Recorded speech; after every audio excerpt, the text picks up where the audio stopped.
Streets, Lights, Properties. A couple of things. I'll hopefully be brief with each of them. First is informational for the public and for the record. The lease for the police station premises on Liberty Street is coming up for renewal. And this is one of those things that I think probably we all forget, probably including council members, because it kind of just rolls along. But that building is not owned by the borough. It's owned by the Newtown Fire Association, and the borough was fortunate to be able to begin leasing that from the association back in August of 2000.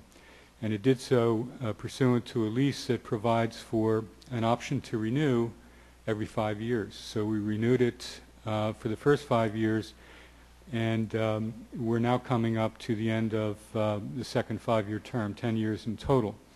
So it's a time to have council look at it more closely, which we've begun to do, and to perhaps talk to the Fire Association about any modifications we want to see happen at this particular time that we're looking at it.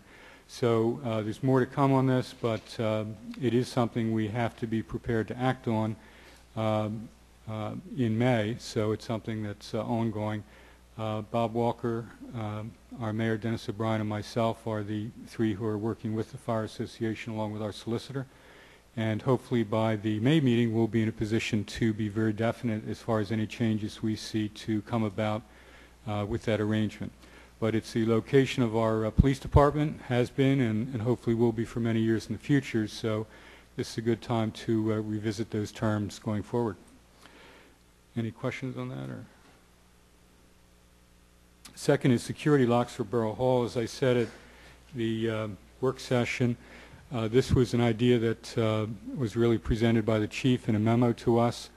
There have been some proposals and estimates provided, but as of this past week, the chief provided some additional information from specifically a locksmith who does work for us. That's in the process of being completed, and there'll be a new memorandum coming out to council for our next work session.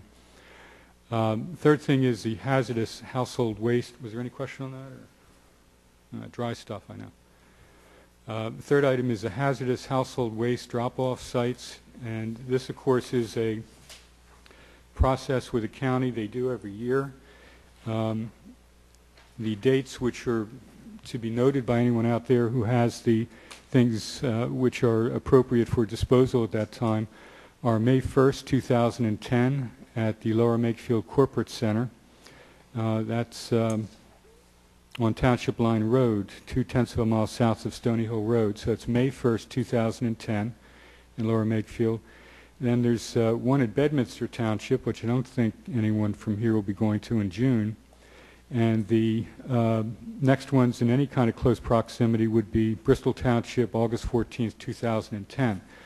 There is a great handout which the county provides for the Southeastern Pennsylvania Household Hazardous Waste and Old Computer Collection Program.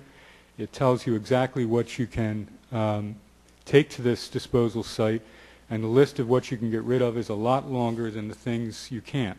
So it's something to take a look at, and to maybe look in the garage or your utility closets and see what it is that you can get rid of. It includes pesticides, flammables like oil-based paint, paint thinner, caustics such as ammonia-based cleaners, household lye, oven cleaners, and toxics such as photographic chemicals, pool chemicals, rust removers, weed killers, as well as batteries of the lithium type and also the car battery type. So it's a nice piece to take a look at and to see what you have around the house. Marcia, do we have these in? Yes, there's some on here on the stand out here, and I have them in Borough Hall and Great. Cadenza. Okay, thank you. So they're available, and if not tonight, then at Borough Hall you can pick up a copy of those at your leisure. The fourth item is the hiring of Ron Smith for lighting assessment. I have not had the chance to speak with him. Council did receive, I think, a copy of materials relating to this gentleman and the consultant services he has provided for other municipalities in Bucks County. It's extremely extensive, and My understanding is that he would be providing services initially at a not-to-exceed number and making recommendations. And Julia, I don't know if you can add more to that, but I'd welcome it. I began corresponding with Mr. Smith at the suggestion of the EAC because we had a presentation last month by manufacturers of LED and induction lighting, which are new forms of lighting which use a whole lot less electricity than the bulbs that we're traditionally accustomed to. Their recommendation by the manufacturers was that we might want to get a lighting consultation for the borough because that person would be able to let us know what sort of lighting would be appropriate and what kinds of savings we might realize, because certainly these things, the lights are not inexpensive to replace, but the savings long-term can be quite extensive. I corresponded a little bit with Mr. Smith. He sent information about his background and a list of the types of services he could perform, but he did say that it would be important for us to sit down and talk to him and get a better idea. In the meantime, I also received an email from Pat Hours with some more questions about the sorts of information she would like to know about lighting in town. Based on that, what kind of consultation he could give us. So it seems like we still have additional work to do to talk to him to come up with a proposal that's a little bit more definite to bring back to council for approval. But I think at this point it would be worthwhile continuing to speak with him and see what kind of information we could pull together for the work session. Does that seem appropriate to you? Okay. Apparently he's worked with Newtown Borough in the past under previous administrations. I think it preceded you, Marcia. He did.